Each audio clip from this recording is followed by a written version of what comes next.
In this recording, we're going to learn how to solve linear systems by a new technique called substitution. We've learned how to solve things graphically, but this will confirm our graphical solutions, and in some cases, if the answer is not an easy number to identify on a grid, it's going to be more accurate. So let's start out by checking. Let's start out by demonstrating that this solution, this point, checks in this system. So go ahead and play the recording after you've made the substitutions and checked. So hopefully you did that substituting.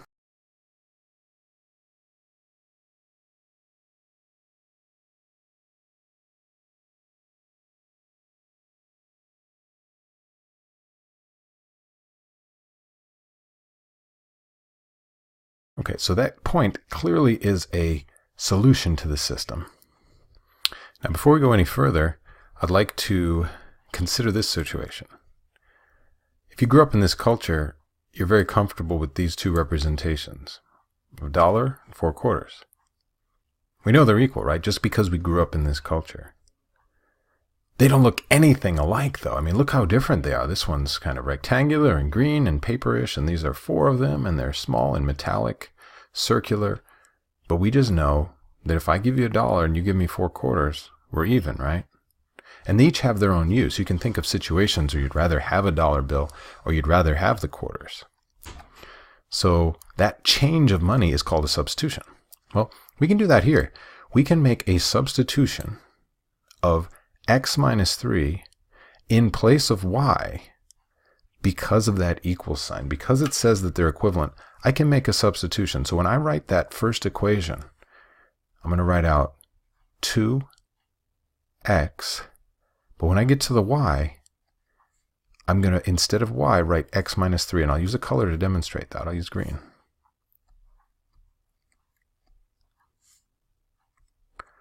And then I've got my equals 9.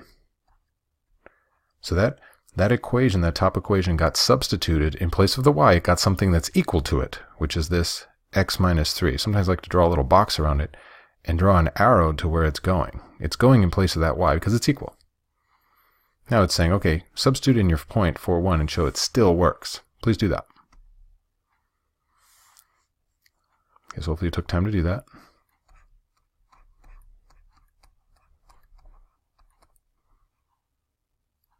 Well, there is no 1 to sub in, but I got my 4's substituted in, right? Still checks.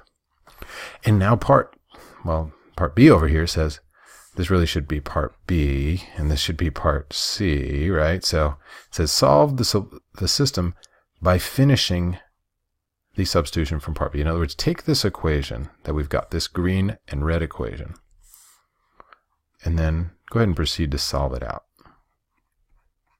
So here's the good news. Because it's an equation with just one variable, not 2 variables like we had before, we can solve this pretty easily, right? So let's solve this for x. Play the recording when you're ready. Okay, so hopefully you did so I can combine like terms in the left side. I can add 3 to both sides.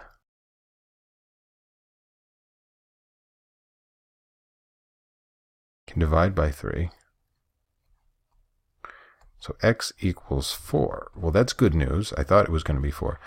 But that's not the answer to the question, because the question was an x and y coordinate. So now I really just need to pick either one of these equations, whichever I find to be easier. I'm going to use the bottom one. And in place of x, I can substitute 4.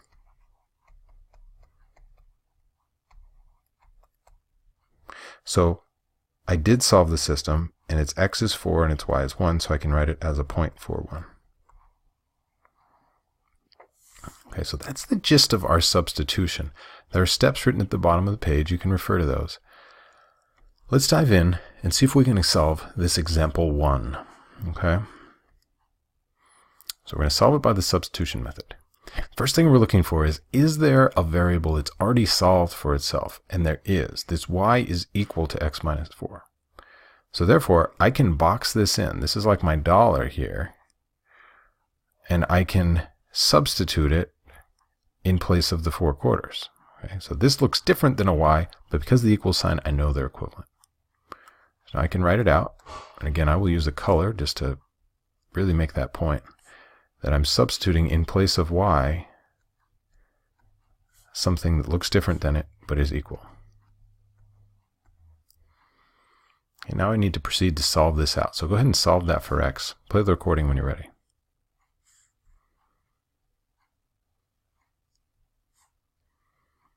Okay, so hopefully you paused and worked that out. It's the only way to learn is to try it. Try it on your own.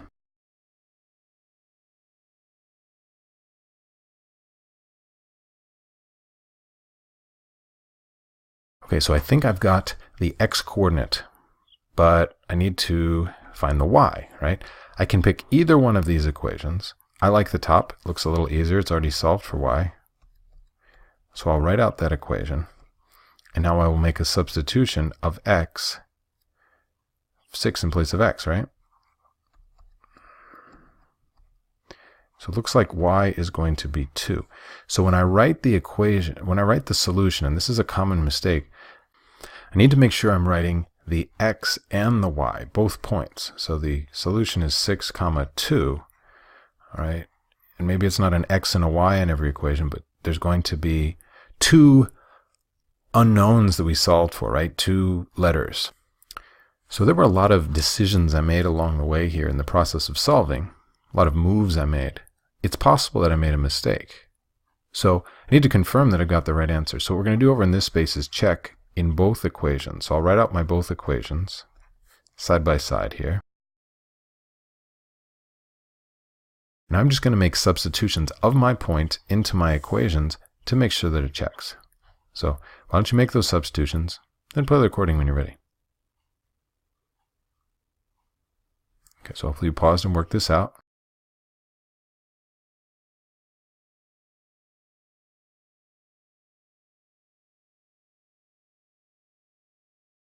Excellent.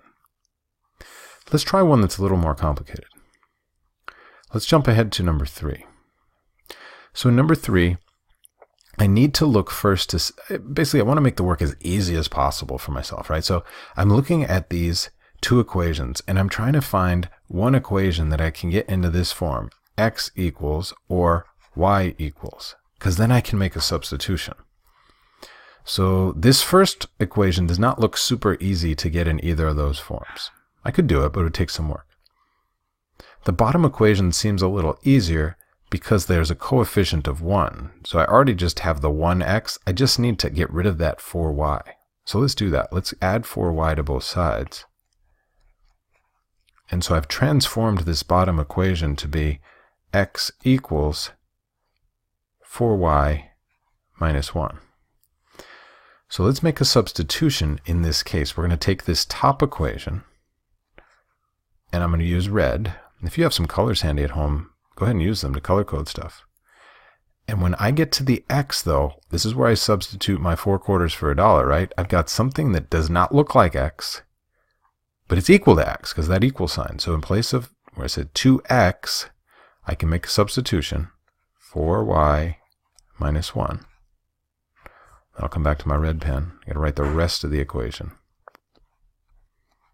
Plus 2y equals 3. Okay, so I've got this top equation written out, except you don't see any x's anymore. I've made a substitution of something equivalent to x. Now we're home free. We just need to solve this equation in one variable. Go ahead and do that and play the recording when you're ready. Okay, so go ahead and distribute here, right? Because we have a number outside of the parentheses. We want to undo the parentheses.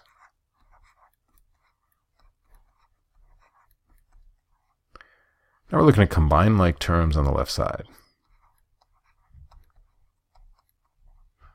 We'll add 2 to both sides. And when we divide by 10, I know some of you are thinking, oh, y is 2. But it's not, right? 5 cookies divided 10 ways. You don't each get 2 cookies, you get half a cookie, right? So we're almost there. We need to find out now what the x is. I can go back to any of my previous equations that relate x and y. And I happen to see a handy one right here, right, that already has x equals. So that's going to make it nice for me to find out what the x is. So I can go x equals 4y minus 1. But now I can make a substitution. In place of this y, I can make a substitution of something equal to y because of that equal sign. So x equals 4 times half minus 1. So let's do some mental math here. Half of 4, well, that's 2. 2 minus 1, well, that's 1. So here I've found out my x and my y. I just need to write them in the proper order. We always put our x first. We think that is the solution. We just need to do a check. So go ahead over into this space and check your solution point in both equations, both original equations, because you may have made a mistake, or I may have made a mistake, going from this form that we were given to this manipulated form, and I won't catch that mistake unless I check in my original equation.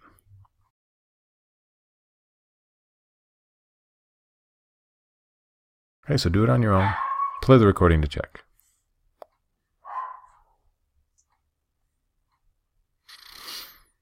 Okay, so making those substitutions.